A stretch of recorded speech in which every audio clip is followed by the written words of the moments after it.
বৃষ্টির পানিতে আমার বাগানের যে থুপিগুলা দেওয়া হয়েছিল, থুপিগুলা প্রায় ঢেকে গেছে।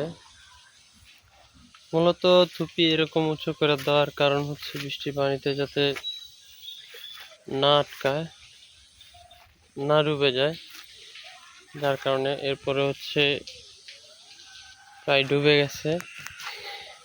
আর গত 2-3 দিন যাবৎ বৃষ্টির জন্য কাজ করতে পারতেছি না, এই জন্য ভিডিও আপলোড দেওয়া হচ্ছে না।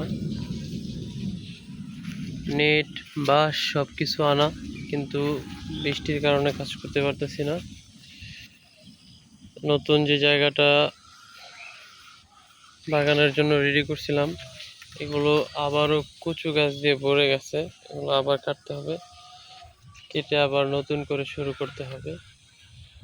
এখন সবচেয়ে বড় যেটা কাজ সেটা হচ্ছে বেড়া দেওয়া আর বীজ লাগানো। তো এই কাজগুলো আমি এখন বৃষ্টির জন্য করতে পারতেছি না। সব কিছু রেডি, আর এদিক দিয়ে কিছুটা অংশ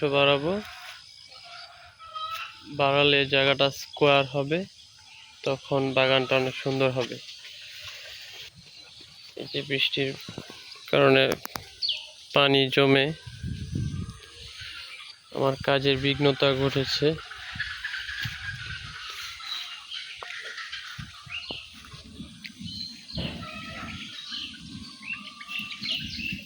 তো ইনশাল্লাহ বৃষ্টি কমলে খুব শীঘ্রই আবারও বাগানের আপডেট দেওয়া হবে, কাজের আপডেট দেওয়া হবে।